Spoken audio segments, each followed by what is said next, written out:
Great, we're live. Hi, everyone. Hey. So today we've got Mike from Make Cutlery Great Again. So great to have you here. Thank you.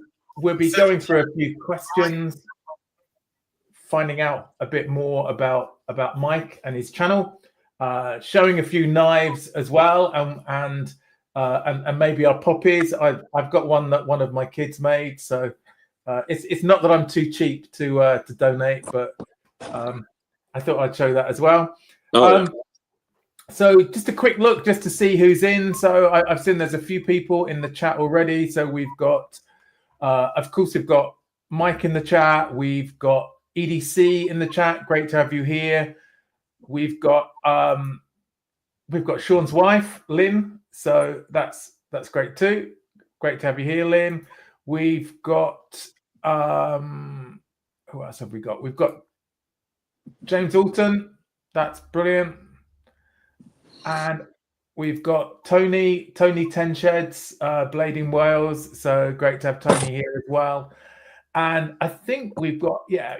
Did I say Pepper Dingo? If not, there we go. And I did see, Baxter's. So Andrew's around eating and lurking. And we need to set up to get Andrew on the show and Gus as well. So that's great. Listening is fine, Gus, and great to have you with us.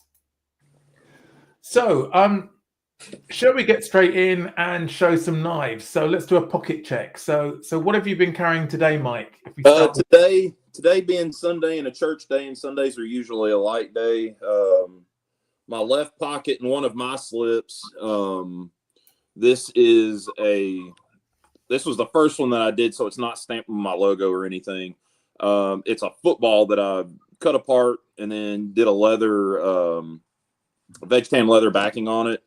And cool. In it is a 75, a 1975 case 6318 in Jig Delrin, carbon steel blades. It's, no brass. So stainless, steel pins, steel back springs. And that was in my left pocket. And then I carried a belt sheath today that's got my 1981 6375, which is my birth year. And it's in bone. Oh, nice. Yeah. And carbon steel. I know the camera's probably not going to pick it up, but the blades aren't perfect. They're, peppered and scratched and used, but they are. This is my baby. This is my crown jewel. I called it when I first got it, so that was on the belt. I'm definitely jealous of that one. Yeah, there's a lot of people that messaged me when it came out on YouTube, like, "Hey, what do you want for it? What do you want for it?" And I'm like, "No, that's a forever knife right there." Yeah, that's cool. And then other than my wallet, which is just a Viper Aid off of Amazon. I think it was like $12 or something. Yeah. It's got a 1990 Jig Delrin peanut. No, 99 Jig Delrin peanut. And this is from my very first video. If you go back and look, it was actually my dad's knife I found in my couch of all places. And then in the other pouch is just this little Olight. Now, bear with me. I'm not an Olight person. So a 3E EOS, just a little AAA light. Yeah, I think everybody's pretty much got one. I used to carry a Nebo Mini Slim in that same spot, and I got this as a gift from Ted Shop, I think is the name of the channel. And I've had it in there, and I've just got a little cheap beaner on it so I can get it in and out. So that's pretty much it for my tote today, other than I carry a pocket rosary every day, and that's the one I carry today. So that's it. That's cool. Thanks, Mike. Yeah, man. Randy, should we go over to you next? I was doing a pretty light here today too. Just my wallet and my knife of the year. You can't carry that anymore. It's not Halloween. It's not even October anymore, Randy. We're past Halloween. Skulls are year round. Yeah. It's a nice looking knife, that, isn't it? And then I got carrying it in this Georgia Adventurer slip, that El Cap Addict one for me. Cool. Really cool. That's it though. Nothing else. Oh, that's cool. Thanks, Randy. That's great. And Sean, what have you got today? Well, again, fairly steady day at home today, so nothing heavy duty as such, but Tony will recognise this one. Who's the maker on that one? That's nice. It's Otter. It's the Kipping Nip. Okay. The goat knife, the Otter's version of a sodbuster. That looks beautiful knife. It's quite chunky, that one, isn't it? Is it quite chunky? And... Yeah, it's got some. I like that. Compare it to case sodbuster. Yeah. There's quite a bit more meat on the bone with it. Yeah. So I've had that in my pocket. I've also had a Vic Climber. And this is the one. We jud on the bead. We jud, yeah. One of Bobby's beads. Yes. I was watching Paddy and Judd's show from Paddy's back garden or somewhere. Just before coming on the live here, which is good. Yeah. So. And 61 OT, which is a recent purchase from last weekend at the show. Okay, yeah. I really like that one. Oh yeah, that's a nice one. Oh yeah. That's cool. Anything else? Is that? Well, I can't get this one out of my pocket. The Heine Haynes Arthur Wright collaboration. I really like that one. Is this just because I can't open mine? Is this? It's the sheep's foot, but it's a really cracking knife. I need to find mine. I put it away. My office and has been rewired today by my son. So we took everything out and everything's come back in. It's a lot tidier than it was, but I can't find anything. So, that's cool though, Sean. I really like that one. I need to practice opening mine because I struggle. I'm such a Wendy with it. So that's cool. Let me just put my knives. Yeah, I've been at home, so it's been a light day. So on my key ring. Sorry, I'm using my laptop. I'm not quite sure where the camera is on this. So yeah, I've got the i3T EOS, which is pretty worn now, and I have the classic SD ALOX. Although I'm getting a bit fed up with it being on my keyring. Actually, I might swap back to having the Midnight Manager and then just carrying that in my pocket. So I just find my keychain's a bit bulky. And then because October's finished and I can carry whatever knife I like, because I was doing one of the challenges. Then I've got the UK PK. Nice. And I've been using that to cut up boxes today. It's really good. I love this knife. It's great having a one-hand opening knife that's legal in the UK. And so if I'm busy with something, I can just pull this out and use it. So that's been it really. Just while the view's on me, my beer for today is this. It's a coffee stout. So it's a nice dark beer. I think it says it's rich, dark, and indulgent, which it is. It's really nice, and it's 5.2%. So a decent strength, but very tasty. Mike, you've got a soft drink, I think. Have you? Is it? Yeah, it's just the Ghost Energy.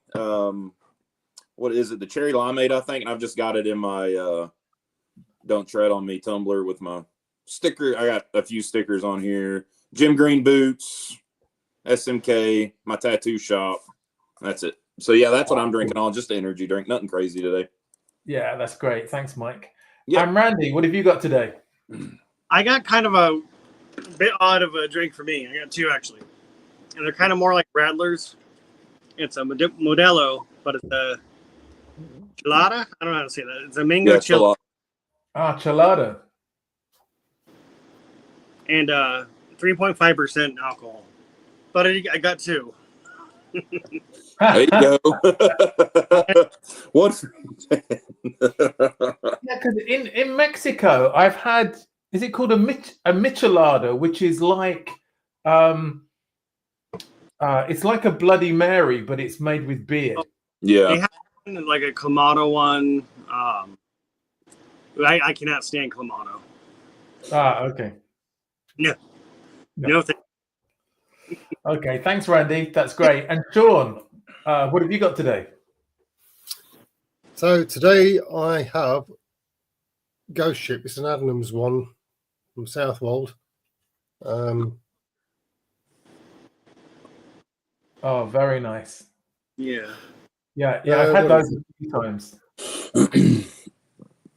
It's a bit of a session one. It's only 4.5%, so it's nothing too drastic. That's nice. So it goes down well. It's quite light and refreshing, that one, isn't it?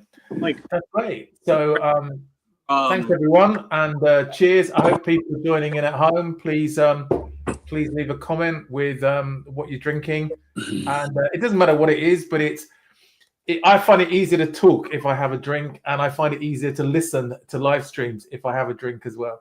So and that's great. Just a quick check in the chat. So we've got Sean from Watch City Knives and Mike's Life. So great to have you here. And Mikey, Baldy's Blaze, he's been on the show a couple of times, which is great.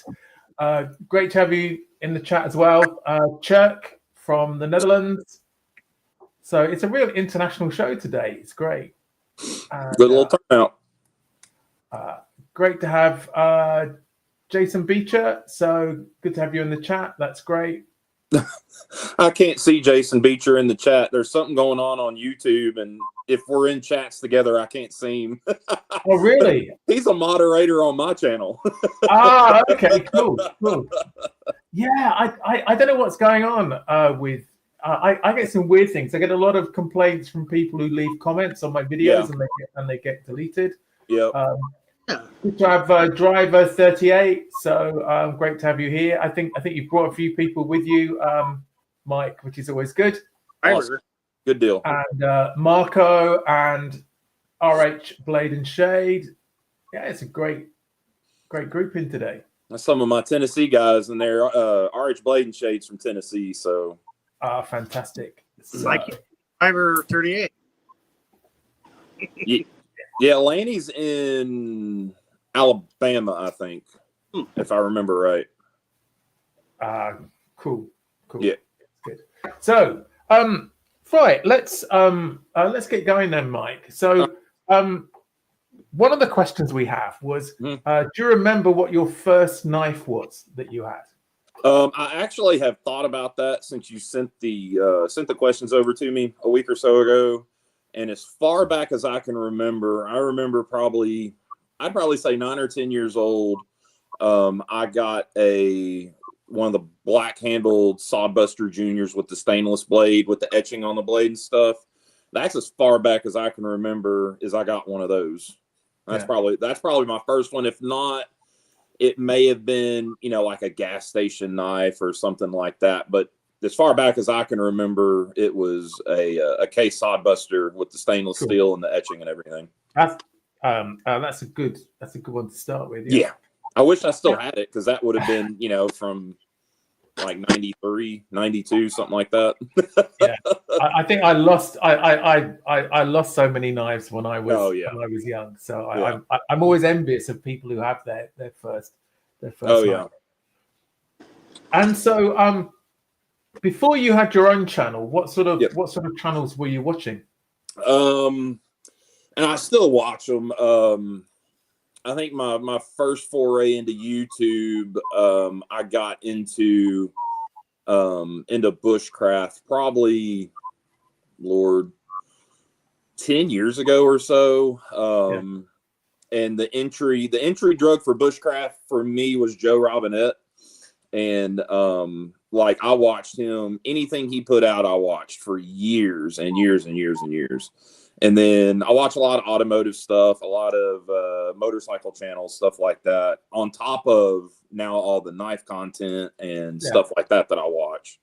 But yeah, YouTube, before my channel, and before I got back into knives, it was a lot of automotive, a lot of outdoor, a lot of hunting, just a lot of a wide range of things, lots of music, just random now. And it's like now at night when we're winding down, we watch these.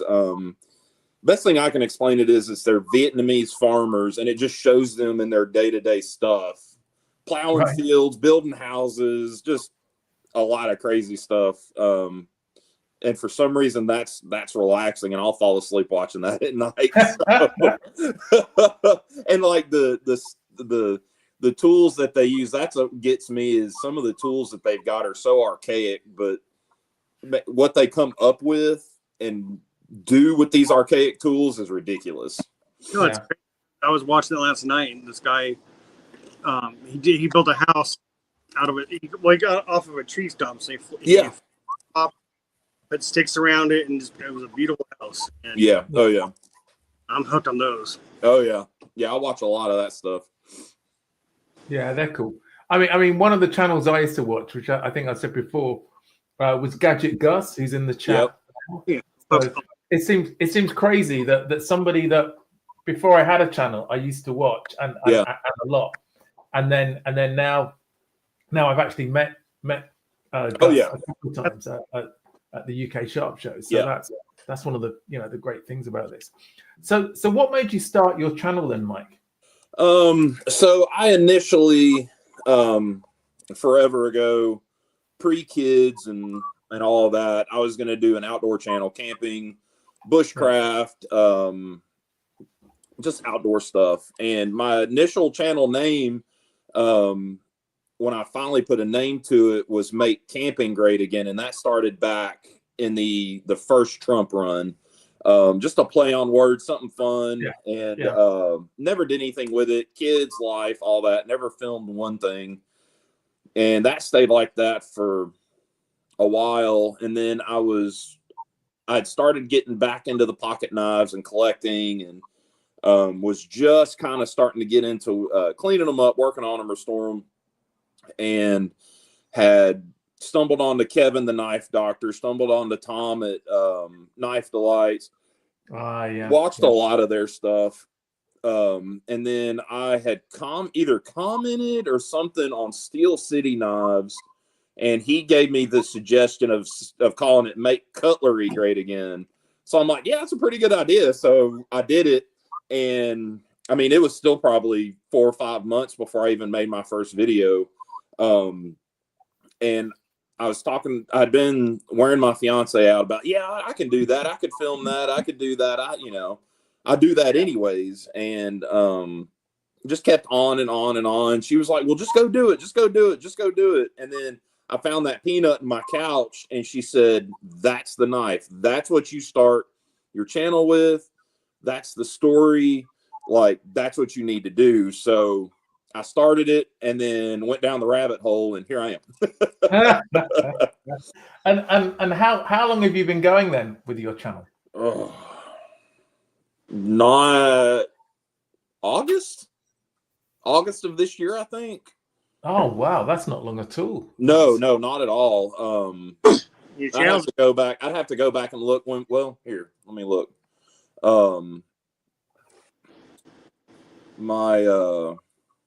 So that's like three months, three to 4 months, yeah. Yeah, not long.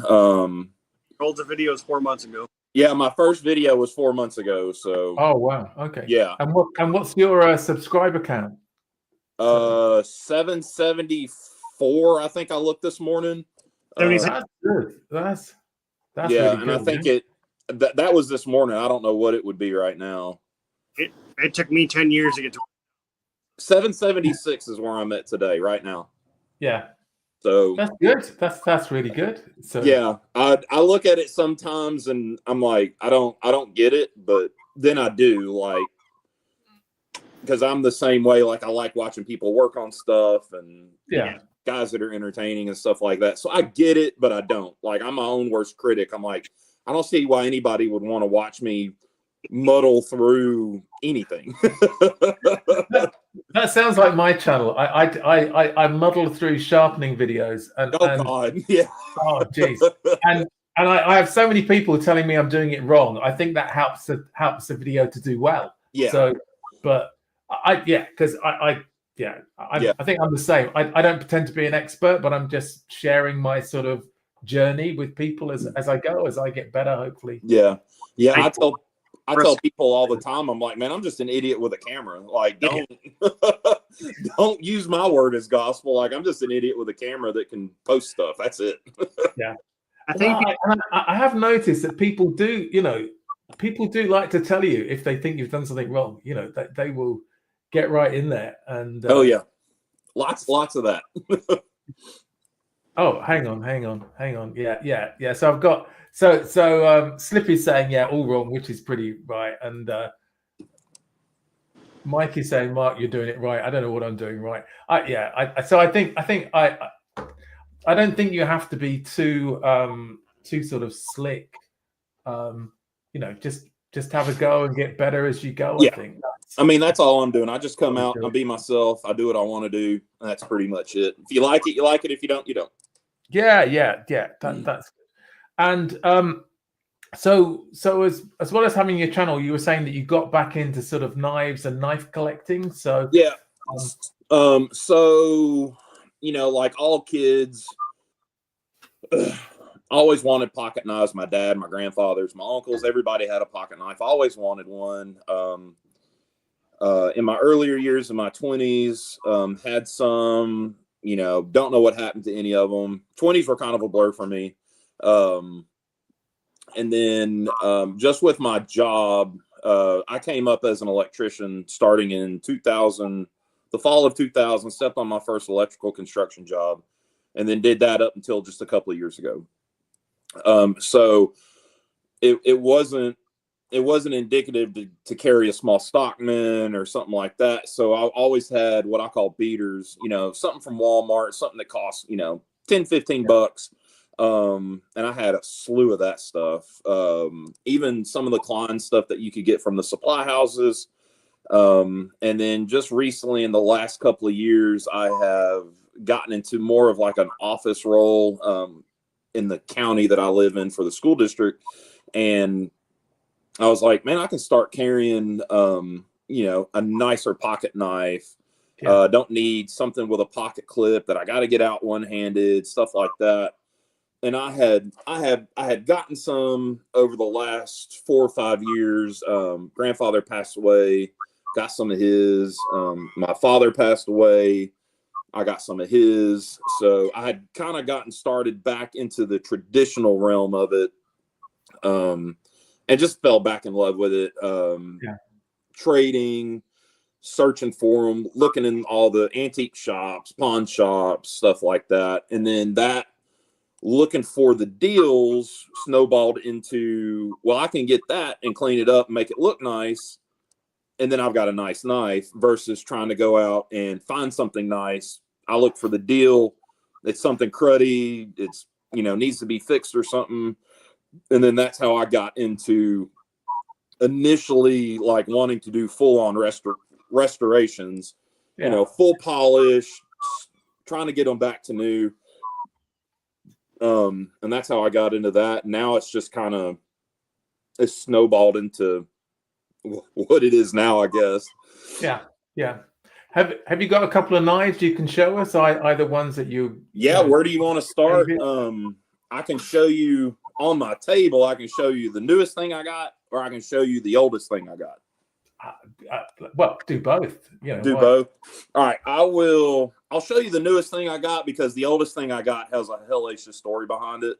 So the newest thing I got on the table right now, and it is a 2012 amber bone K75 in CV steel. And I just recently got this from James Alton, who is in the chat. He has been I call him a friend of the channel because we followed each other on Instagram. I'm trying to get my light. There we go. We followed each other on Instagram months before I got into YouTube. And then he was probably one of my first, if not 5, the first 10 subscribers I had. So that's the newest thing I've got on the table. I think, no, that's the newest traditional I have on the table. I have a modern on the table that is newer than that. It's just the QSP Penguin in the green micarta. I'm not a modern guy, so I'll fumble through telling the description of this knife. But this was another gift from James Alton. We've gone back and forth with some stuff. He's bought some slips. We've done some knife trades. And he just sent it along as a little extra thank you. And this is probably another one of my forever knives that'll never go anywhere. So those are probably the 2 newest things I have on the table. Yeah, I think those are the 2 newest things I have on the table. And the oldest one? The oldest one is a 1920 to 1940 case jack. That was my grandfather's, and bless me, I don't know the model number of it because the pin blade's been replaced when I got it. And this is jig bone. I do carry it, but I don't carry it a lot because it's so pocket worn. The bone's gotten very thin, and I would hate for something to happen to it. But I do carry it. I carry everything I have. And if you want me to go into a story on this knife, I can go into a story that I think is legit. I've kind of put 2 and 2 together with some dates and timeline, and I think the story probably holds water. If you want me to go into that. Yeah, cool. So my grandfather is, and I'll probably butcher some of the terms. My grandfather, let me rewind. So the man I considered my grandfather, he married my grandmother in 81 or 82. So he's the only grandfather I've ever known on my dad's side. My biological grandfather died in 53 in a midair collision. He was in the Air Force and died in a midair collision over Texas. But so the man that I always considered my grandfather, and he is my grandfather, or was, this was in his things. And I got to doing a little, research, investigation, and just going by stories he had told us growing up, stuff my dad had said and told me about. So he was a atomic veteran. And what that means is he was at the Trinity site in New Mexico when they test fired the first nuclear bomb in the States, that first test. He was a guinea pig, basically. There was, I don't know how many soldiers, but there was a bunch of soldiers in trenches way back away from the test site. And the way he told the story is they lit this thing off, and this is his words. They lit this thing off, and after we got our eyesight back, they told us to get out of the trenches and walk towards the light.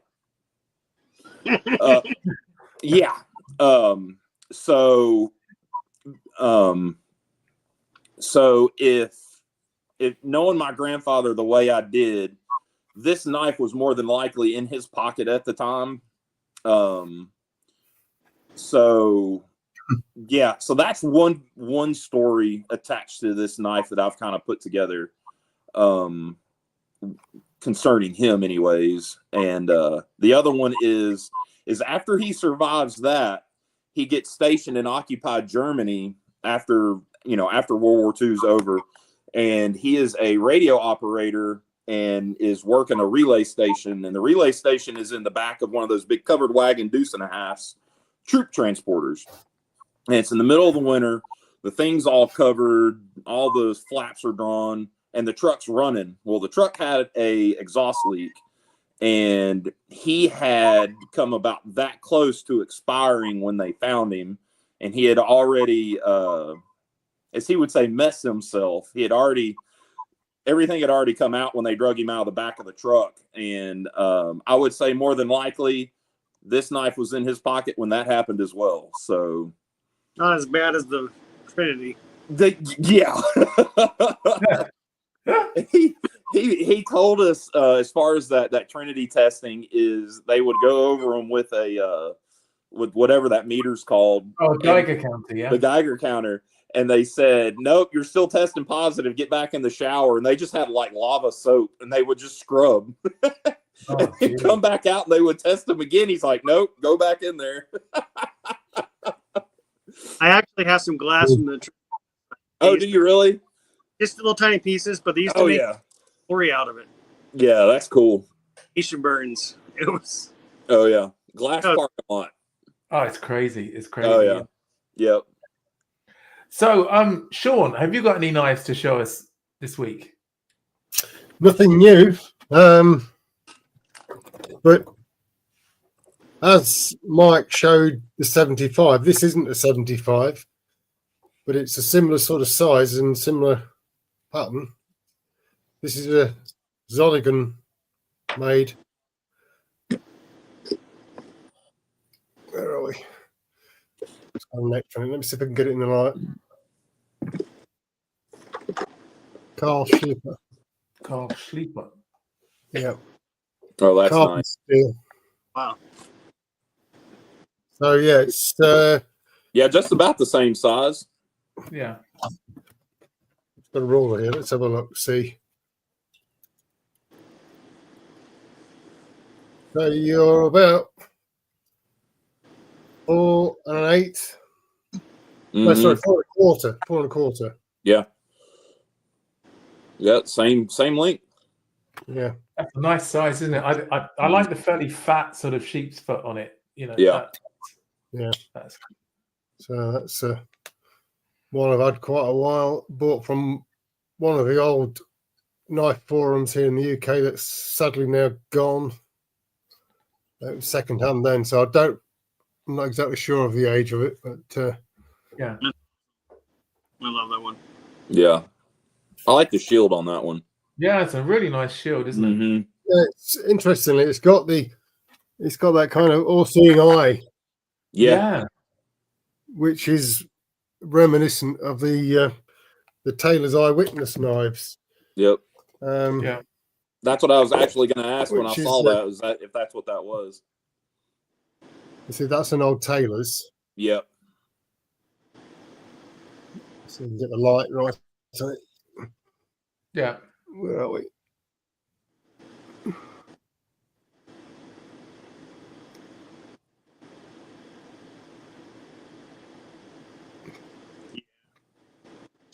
This is one I've shown quite a few times, but it's I'm guessing it's 50s. This one, 1950s. Yeah. And I have. This isn't the box for it, but this is the style of box I think they would have called back in the day. Smaller box. I don't know. Oh yeah. Yeah. So, yeah. What else can we have a look at? Okay, so as given the date and the kind of fact that it's Remembrance Day here in the UK, what we got this one? Let's see.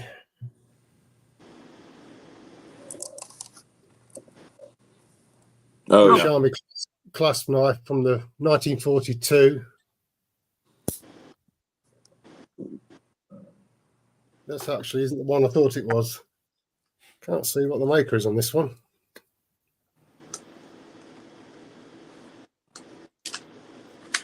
Yeah, it's slightly worn. Just can't quite read it, but I have got. Where's this one?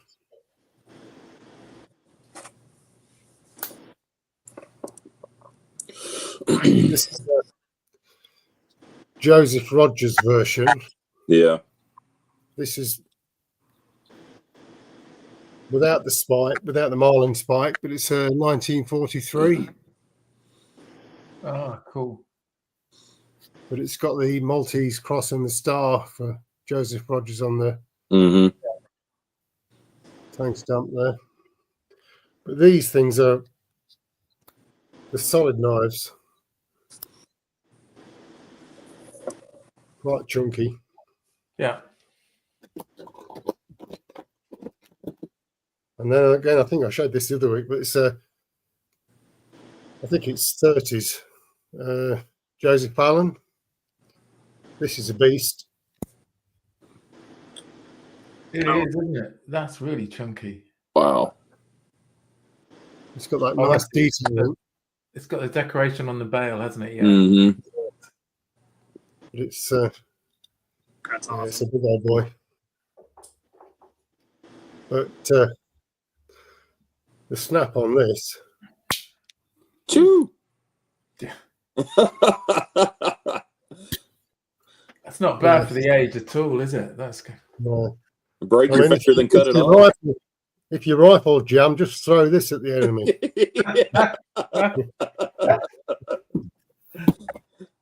So, yeah.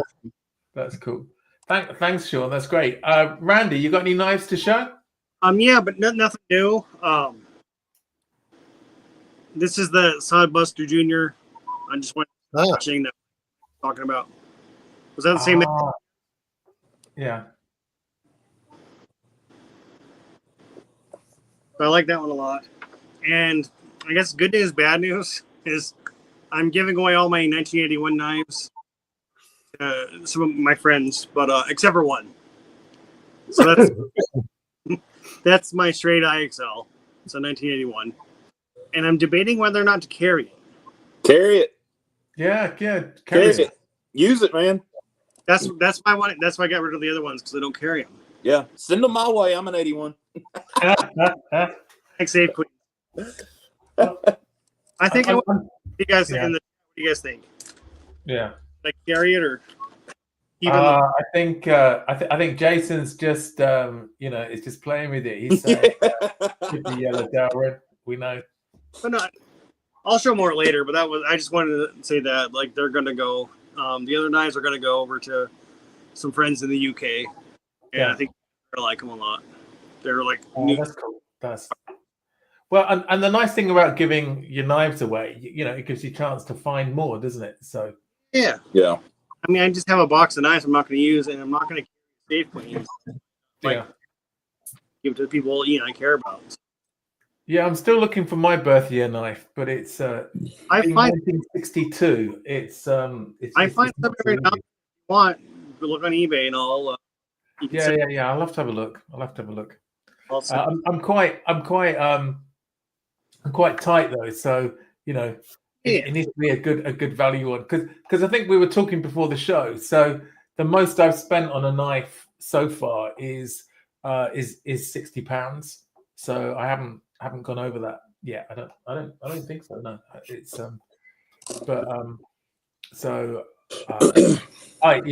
Thanks, Slippy. That's I think it's bad enough being 1962, let alone the previous century. I was just having a look in the chat. I see we've got Cornbread here, and I need you to contact me through Instagram, Cornbread, and we'll get you on the show. That'd be good. I was just having a look, see who else has joined. I think Mick Ranger was he in earlier? Yeah, that's and obviously some people like some of these some of these ones, and I think people like the Wilson homes, so which is great.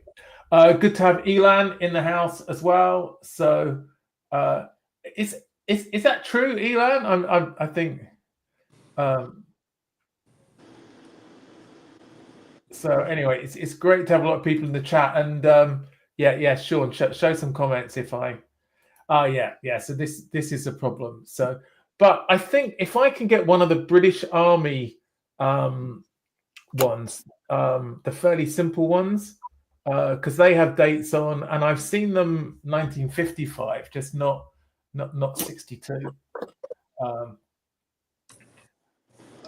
Right, yeah. I think they did have knives in 1862, but Flint. Yeah, thanks. Flint. I could make my own, couldn't I? So tied to a stick. Good to have Travis and the case guy in as well. Just for my knife, I just want to put up on the. I put myself up. I showed this last week. It was the one I got at Sharp Show. Let me see if I can get this.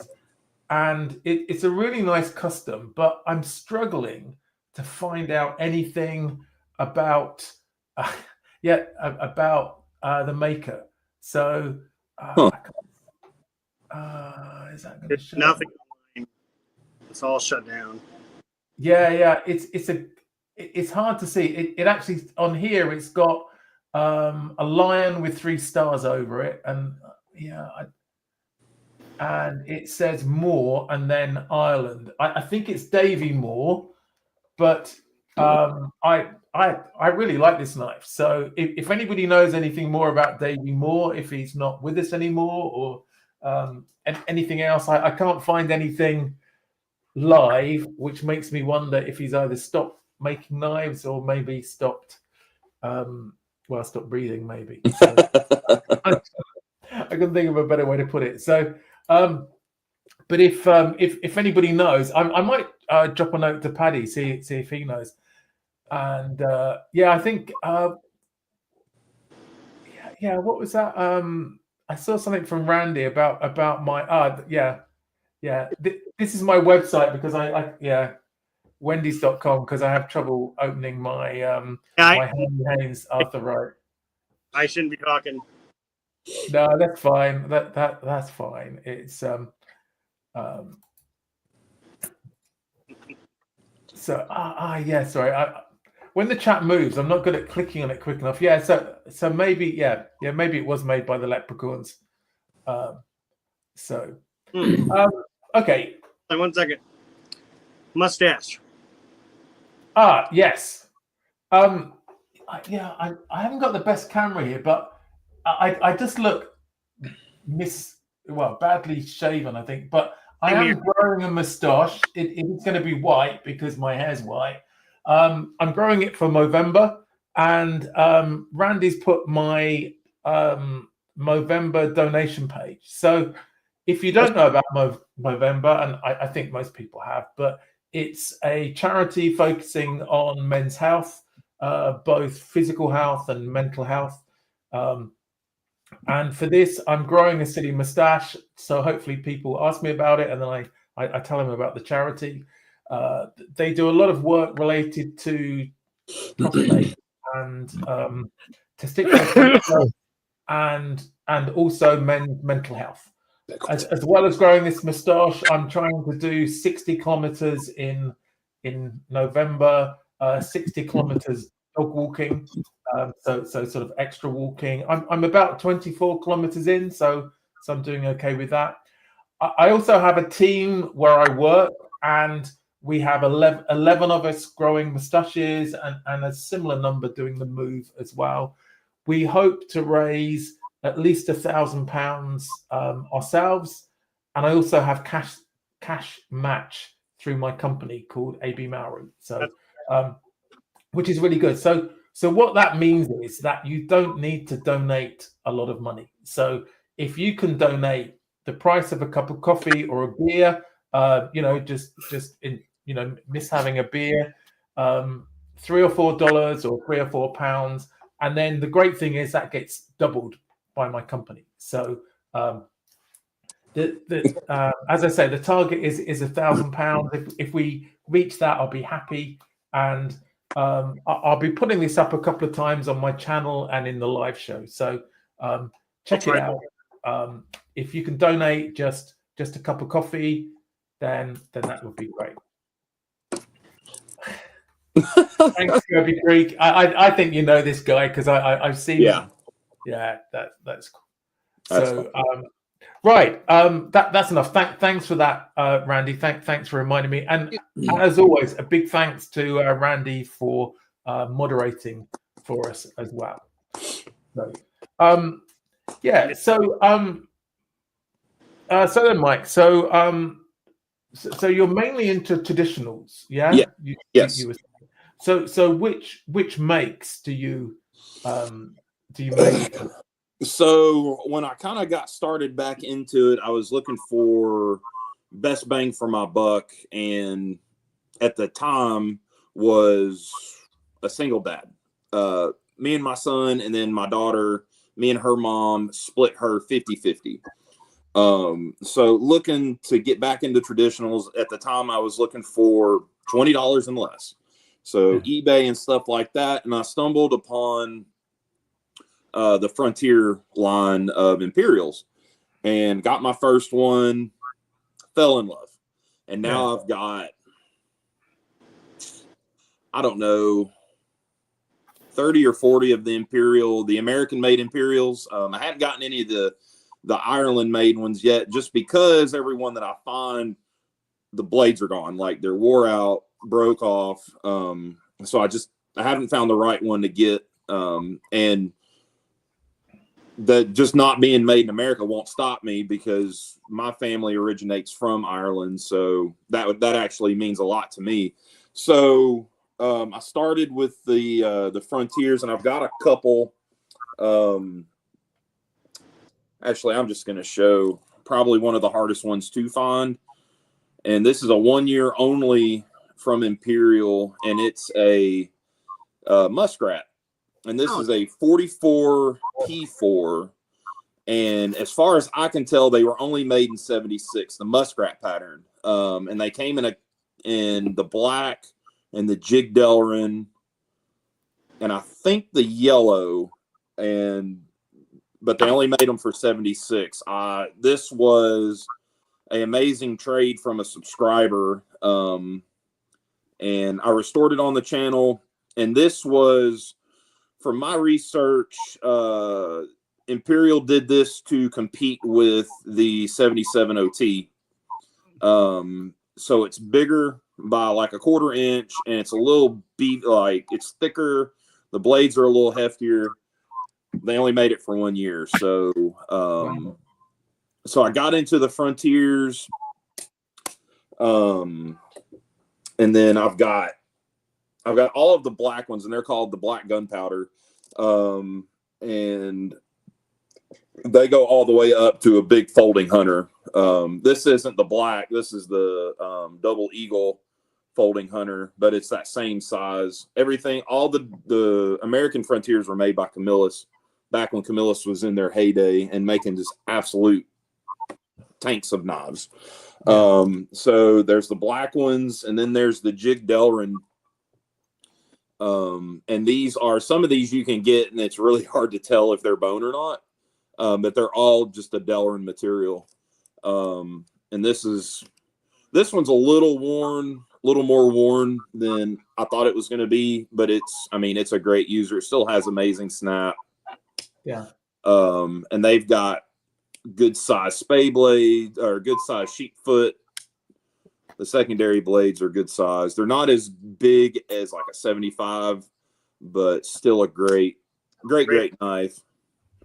And like I said, I've got a bunch of them. I don't have any of the yellow, but I do have a cream out here, and this is a recent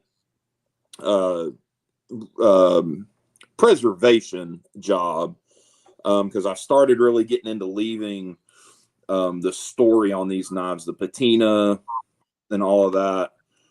This one, I cleaned it and polished it, but I left all the gray in the metal. And even I didn't even, let's see if I can get it in here. The sheep's foot's been curved up. Don't know if it was broke or just from sharpening over the years. I left that. The spay is in good shape. And the main blade is actually the best out of all of them. And that's usually odd. Usually the main blade's gone and the secondaries are in better shape. But on this one, it's the exact opposite. Right. So, and then that kind of forayed into the cases. I had some case when I kind of started getting back into it, but it was just what I'd gotten from my my grandfathers and my dad when they all passed away. And let me see here. So you've seen the 20 to 40. This is actually my dad's knife. And it's actually tattooed on my arm. And that's a recent job. So, and that's it. This is a 2004, I think. Yeah, 2004. And it's just a yellow Delrin 18, nothing crazy. But the tip had been broke off. And I actually remember when he did this, he broke the tip off and then took a file in his wood shop and just squared it off and like, it still works. Yeah. So I had originally thought about sending it off to Case to have that replaced, but I'm glad I didn't because my dad did that. So, and that means a lot to me. And even on the, you can see it's got that typical cracked pin back there. And then on the tattoo, the cracked pin is actually in the tattoo. So, so that those kind of got me, almost got it. Those got me into the cases, and in the last month, I have gotten into some really good trades from some really good friends and amassed some really, really nice vintage pieces from the 70s and 60s. This is, and I have to look at my cheat card because I am not the best at the date codes on the cases quite yet. Yeah. This is a 40 to 64 X's under 47 in stag. Well, nice. And it is very, very pocket worn, but man, it doesn't, the video and this footage doesn't do it justice. This is an absolutely gorgeous knife, even with the smiles in the sheep's foot and that spade blade. The spade blade's almost a punch at this point. I love those kind of knives. I love a worn knife. Yes. Yeah. Pocket worn jigs. I like a regular pocket worn knife. Like that. And a lot of people think I'm crazy for carrying it, but I do carry it. This is kind of a Sunday weekend knife, not a work knife. And it still has, it's got better snap than some of my new ones. Yeah. And this is back when they put the HP after the part number. So this is a 5347 HP on the case. So, that was a trade. This was a trade from another YouTuber and another Tennessee native. Big Fish 7443, I believe, is his handle on YouTube.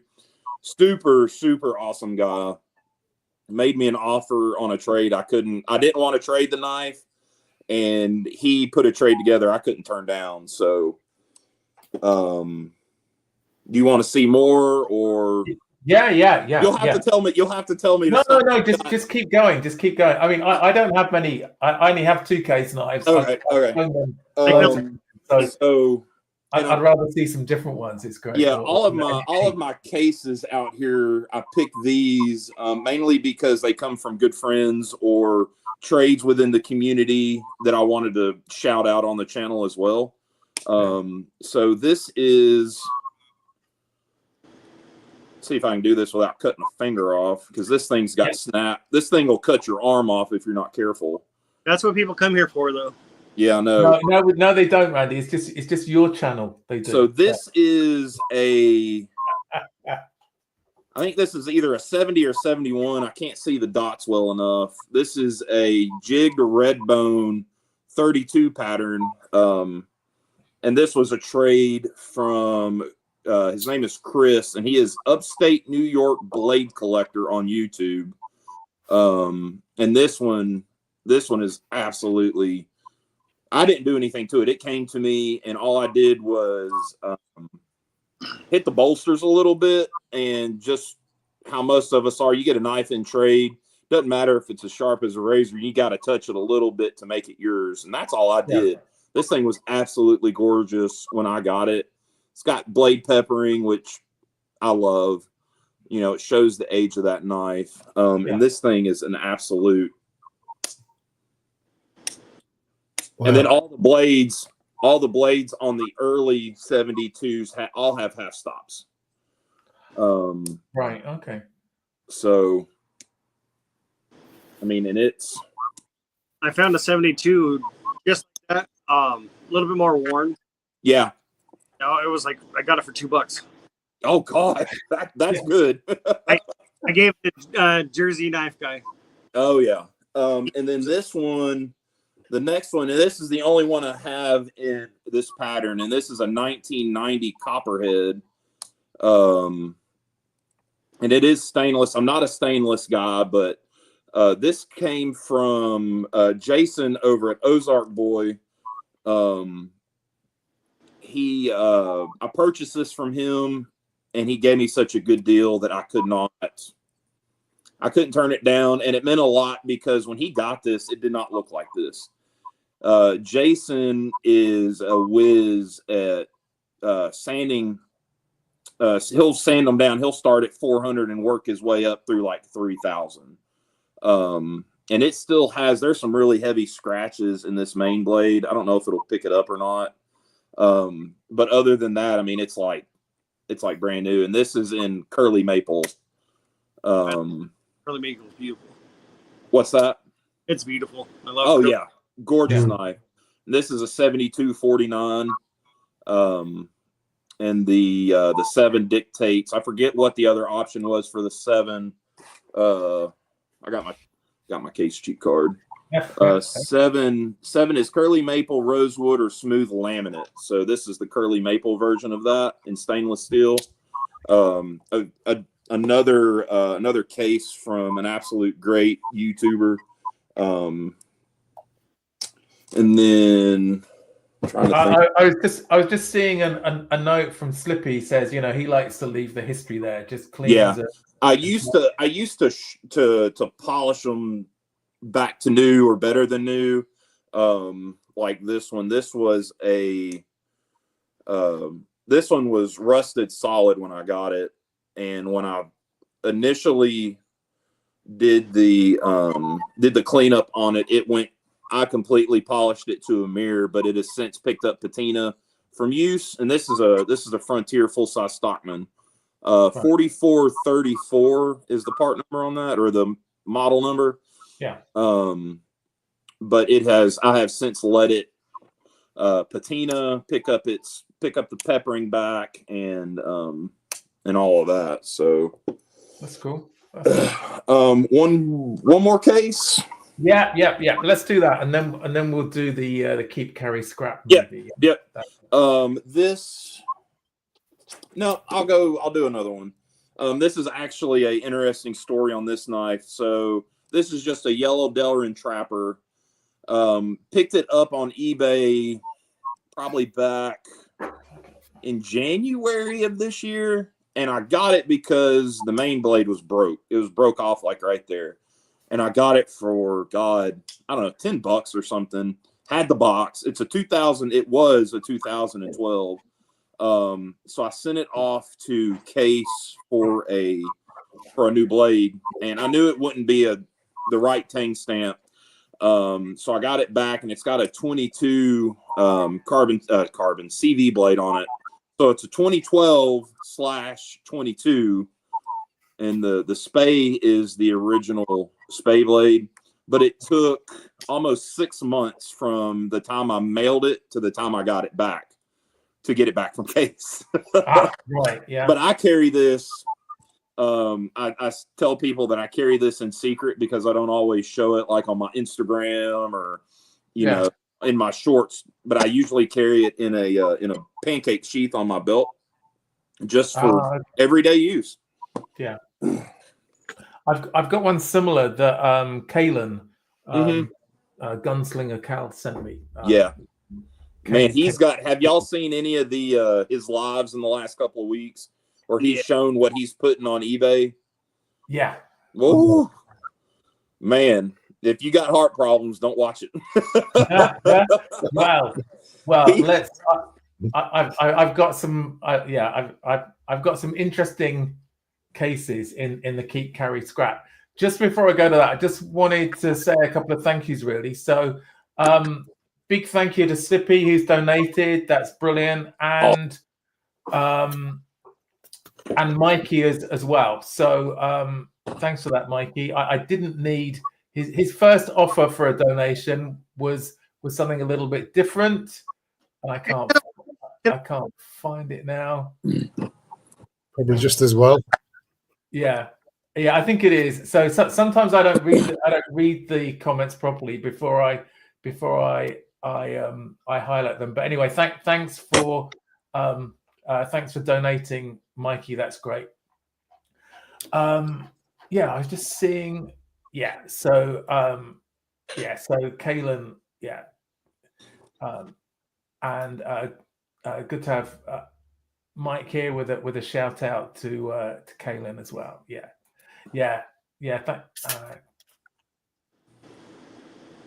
All right, this is Mikey's channel. And Cornbread said, he's been slinging some serious stuff, And then the giveaways on those lives have been absolutely ridiculous. Cool. Right. Let me just see if I can get my screen up. Well, you did that. I just want to say I found a buck 301. I don't know how old it was, but the spay bait and sheep's foot were like brand new, perfect condition. But somebody must have broke the clip point because they turned into a coping blade. Oh yeah. But like $10 to get a new one. All day. Knife. Yeah. Oh, that's cool. That's cool. $12 for a brand new. Yeah, you can't beat that. Yeah, that's great. So, keep, carry, scrap. So I went with the case theme because it was there were some more interesting knives there than I think that I could find anyway. So I hope that's okay. All right. If you've watched before or for other people, so the rule is I'm going to show 3 knives. Mm-hmm. One is to keep, but it goes into collection. You don't carry it. One is for carrying, so you carry it all the time, and the other one is scrap. But obviously, we would never scrap any knives, right. So you can give it away. And so let's take a look. All right. So I've gone for some nice knives, hopefully. So the first one is actually they're all Tony Blows. So this is Eureka Jack jigged brown bone pocket knife. So the second one is a burnt stag lockback whittler knife. So it has the small coping blade, the pen. And then the third one is an Appaloosa saddle horn. All right. Pocket knife as well. All right. So do you want to talk through your thinking on? Okay. On picking where do you want me to start? Whichever one you like. Yeah. Let's go ahead, and the one that I would pass on, not scrap, but pass on. I would probably pass on the Appaloosa because I'm just not an Appaloosa fan. I don't know why. They've just never like my daughter has a couple that have been given to her from the knife community, and I don't know. There's something about it. It just doesn't do anything for me. So that would probably be my pass on, is the Appaloosa saddle horn, even though I don't even own a saddle horn. Okay. But that would probably be it. The keep in a as far as like in a collection capacity, I would probably say the Whittler would probably be the one that I put up, just because of the oddity of the lockback, the main blade being a lockback, and the coping blade and the pin blade are so small. I'd be afraid to break them, if I'm gonna be honest. So they would probably be a put up on display, and then my carry would definitely be the that Eureka Jack Jig Brown bone. And really it's because of that spear blade, the spear point, Awesome. with the swedge on it. Like that that reminds me of turn of the century, like easy open jacks and stuff like that. And I would carry that every day. Yeah. Cool. Thanks. So that's carry, keep, and scrap in that order going across. Yeah. That's great. Thanks, Mike. And Randy, what would you do? I'll give my reasoning, but exactly the same. As far as choices, I don't like the saddle horn, but the stag I would totally keep. That's a beautiful knife. Yeah. And I agreeing with Mike. The spear point's beautiful. Mm-hmm. Warncliffe too. That's a fantastic looking knife, and I bet it fits great in the hand. Yeah, but that's cool. Same answers. Yeah, thanks, Randy. And Sean, what would you go for? Well, I would have to agree. Actually, I'm not a huge fan of the swayback. Of the saddlehorn pattern. I've got a couple, but it's not one of my favourites. But that Tony Bowes Eureka is one I'd want in my pocket, definitely. Yeah. I want to be carrying that. And the Whittler would just go into the collection. That's cool. I mean, I actually went the same way as that. I really like the little Warncliffe blade on this on this one, and I don't know what it is about the Appaloosa. It's not something I like. I don't like the blade etch either, to be honest. I think that's probably one of the things. I've just been looking in the chat. Mikey started off with keep. Doesn't work that way. Griff has gone for use the saddle horn, keep the jack, lose the Whittler. Interesting. Terry, great to have you on in the chat, Terry. So he's gone for, I guess that's keep the Appaloosa, carry the first one, and scrap the second one. Is that right? Keep, carry, scrap. Interesting. Cornbread's gone for keep the saddle. Oh, okay. So some people like that. Mm-hmm. And scrap the Whittler. So the same really. Let's have a look. Chirk has gone for keep the Whittler, carry the saddle horn, give the Eureka Jack to Sean. Okay, that's always good. Kathleen, keep the jig bone, carry the Appaloosa, and give away the lockback.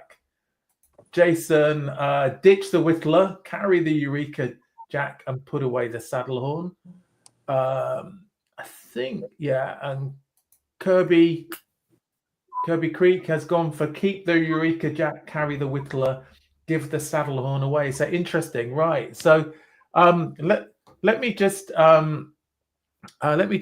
click on, and these were the prices that they were up for on eBay. So I don't know if that would change anybody's mind. I'm sure we're not money motivated here. So, but I thought this was. I think the buy now price was over 1,000 on the bird stack. Yeah. So I think that was interesting to. I hope people like this because we do it every show. I wish I had them for real, but and I think one of the reasons why I go high end is because we get to choose knives that maybe we wouldn't normally go for. So that's cool. Let's just get back to just a bit of fun. So then, Mike, where do you think your channel is? Where are you? What sort of challenges have you had with your channel since you've been doing it?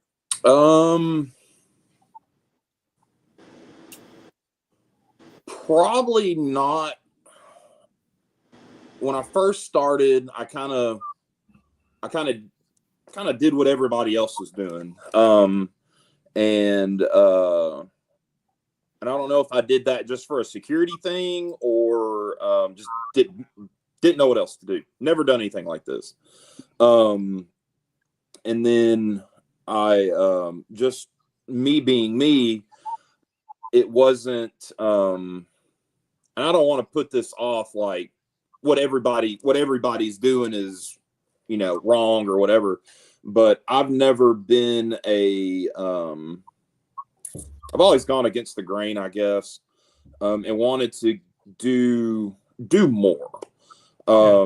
So then I started doing the cleaning videos, and you know, there's a lot of guys that do cleaning videos, but I really enjoyed doing that. And I started just randomly one night. I think everybody was asleep. I think everybody was sick in my house, and I was like, I'm going out in the garage.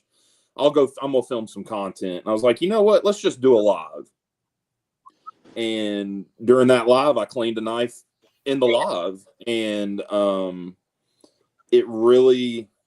got a lot of emails and messages from subscribers, other YouTubers, saying that it was nice to see like the whole process and messing up or you know that. So I'm like, you know what, I think I'm just going to do that. So I started doing my Monday live every Monday, and I would clean something. Then I got into doing leather slips, and I would make a leather slip in a live. So now it's just kind of with all the other stuff I've gotten into rehandles. I've gotten into full, I don't know if you would call it a reimagine or a re-engineering of a knife. So that's been on a live. Making slips are on, cleanings, maintenance, and it's just I just turn it on and go. And some of these lives go 2 hours, and it's like, man, I gotta go. I gotta get up and go to work in the morning. And you know, it's 7:30, 8 o'clock, and I still haven't had dinner or anything like that. So I guess really the challenge was finding my spot in this vast world of awesome creators and awesome craftsmen. Like I scroll through Instagram and see people like AW Designs and some of the leather work he does, or Dakota Marlowe, some of his leather work, some of the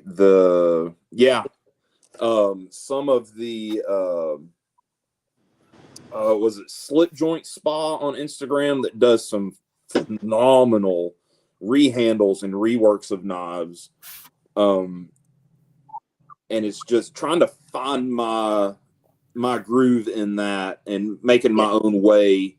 And I think honestly it's the lives. It's doing these lives where I'm working on a knife, sewing a slip. And I've just recently figured out that, hey, I can repost these as videos, and they have caught a ridiculous amount of traction. Like, I think, what was my last one? Thursday or Friday nights, over 5,000 views. Oh, wow. I'm jealous.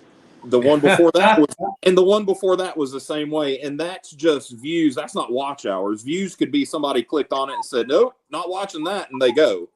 But it still counts as a view. So I'm just going to keep on. That's kind of how I'm going to go. But yeah, the challenge as far as a content creator was finding my own groove and figuring out what to do. Like, do I show a knife? What knife do I show? Because at the beginning, I didn't have a lot. I couldn't show a different knife every day, and I was trying to do content every day, and I couldn't do it. So, oh God, Jason, thank you. Yes. There has been a couple of those, like, it's real. Like, the kids come through, my fiance comes through, she picks at me, we cut up. It's real life here. And Jason caught me.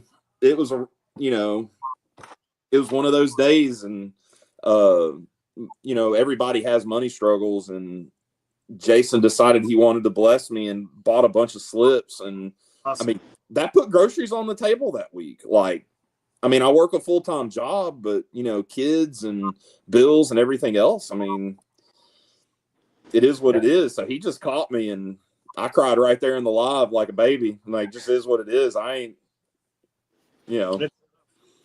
So it's a lot of real life around here in the lives. So you see it all. I think that's good, and I think that's different. I think we all start out looking at other people's channels and trying. I mean, I tried doing knife reviews, and my knife reviews suck. So I don't get many views, and but some people do those all the time and do really well. And I think because people know what to expect, and they give them what they expect, and I think that's good. I have to try and do a different take on it, and maybe do a comparison, or pick the best Victorinox or something like that. But I have to do that to make it more interesting for me, really, as much as anybody else. And for some reason, some sharpening videos do well. I think it's the ASMR part of it, like just watching somebody go through a process. I think that's the sharpening videos. I think that's a lot of it. Yeah. My wife says I could do one of those ASMR sleep videos that people put on to go to sleep to, because she says, I'm boring about knives. So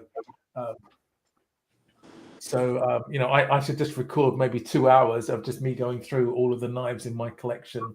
And I watch people to sleep. What's that, Randy? I watch like horror stuff and like I really do, and I just like they don't scare me anymore. I don't get spooked out. I guess if you know what's coming, it's sort of different. Like 90% fake, and then 10% questionable. But it's fun to watch. Every time I'll get a really nice, good, scary story. But it's a little okay, like Bigfoot. Bigfoot, I think, is totally fake, 100%. But this one guy told us a really spooky story about Bigfoot. I couldn't sleep that night just because of the way he told the story. Though that's the thing. If somebody's a good storyteller, they can make something about. H.P. Lovecraft did a story about albino ape that lived in the cave. He got lost in the cave. Silly, but the way he told the story was fantastic, and I love a good story. It's all about how you present it, whether it's believable or not. I think so. And I think it's what it sort of triggers in your mind when for those sorts of stories. So I think the time's getting on a bit, really. So let's should we go through one knife each? If we go around, do you want to start, Mike? Because you're the. Oh, let's see here. I'll show a knife. This is actually a project I'm doing for a guy, actually another YouTuber, Mike's Life. I think he's still in here.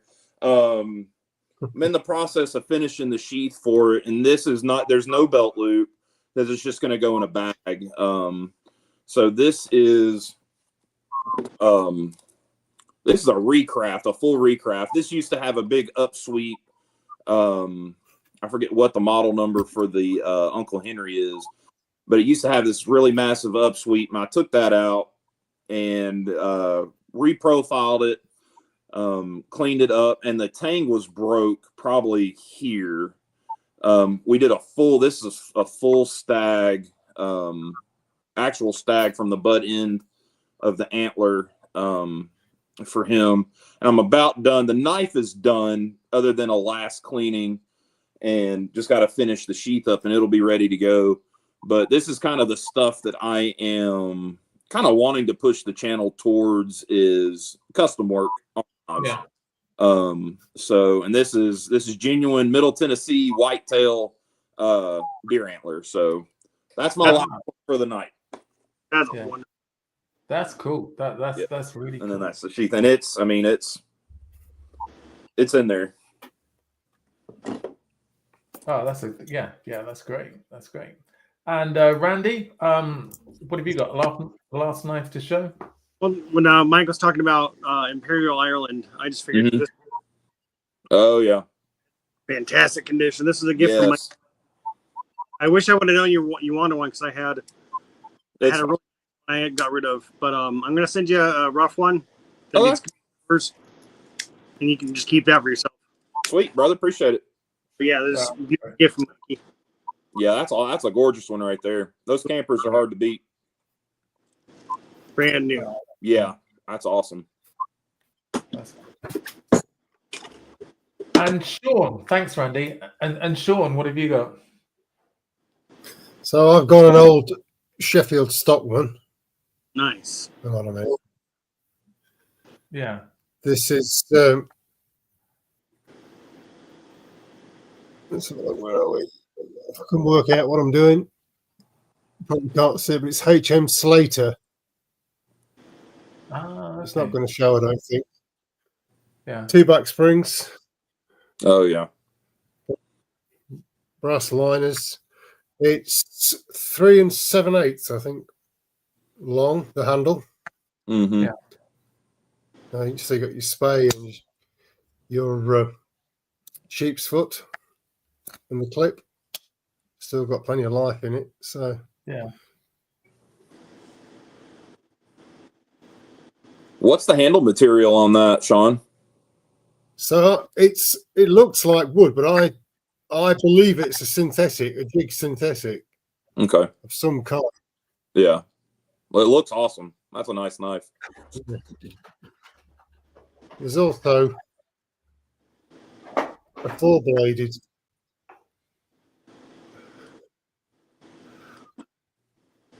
Bear with me, so I don't slice my fingers. That is still called pulling a Randy to this day. Yeah. So this one is a George Washington home. If you look at the bolsters, they're both sloping in the same sort of direction. Oh wow. Yeah, I like that. That's different. 2 back springs.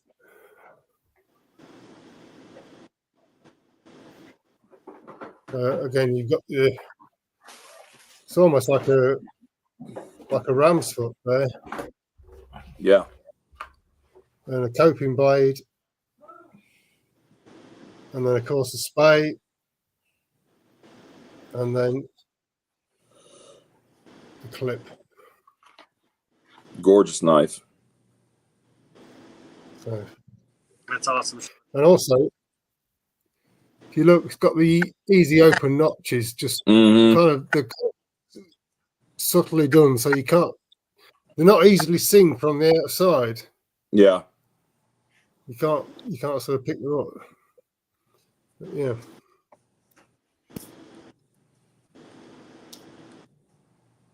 So yeah. That's cool. Thanks, Sean. And I just get us back to all 4. And I've just got this, which I think is the same that you showed. I was just looking at the number. I think it's 54 pattern trapper. Yeah, I think it's a 54. So this is one that Kaylin sent me. And yeah. Prettiest. But... Yeah, sorry, Randy. There you go, Randy. I quite like the color. It's, but yeah, so I'm always going to keep this one. It's just a nice knife. Yeah. Unfortunately, it's just a little bit too big for UK legal carry, which is a shame. But I have one that is yellow. That's like really yellow. Yeah, that's what yellow should look like. Except have Mike take it off. Yeah. So I just have a quick look in the chat. I think Cornbread's talking about Bigfoot. So, but I just noticed actually, which is really good because Jo Ventures is in the chat and John's going to be on the show next week. So that'd be Fantastic. great. And Chirk's just picking at Randy as everybody. So it's been really good having you on the show, Yes. Mike. So it was I've nice had a good time. finding a bit more about your story. I hope things go well with your lives. I mean, those are some great viewing, which shows that people want to see them, and it sounds like it's something that you're really passionate about as well. And I look forward to seeing some of your customs and some of your restoration work. So that's great. Sky's the limit from here. Yeah, that's great. That's great. As always, great to have Sean and Randy with me. They have, they keep me going with this thing. So,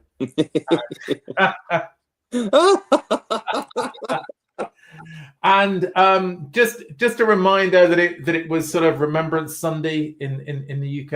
I don't know if it was the same in the US. It's tomorrow. Just to remember those people who aren't around anymore, but things wouldn't be the same if they hadn't done what they've done. So a big appreciation for that. And thanks to everybody who stayed with us or has popped in. We'll be doing a show next week as well. And great to see you here. So I'll look out for you in the chats on our videos. If you haven't already, please subscribe to Mike. He certainly deserves it from some of the videos he's doing. Thank you. Everyone. So have a great rest of the Sunday, wherever you are. Thanks, everyone. All right. Thanks. Peace. Stream. Thank you, everyone.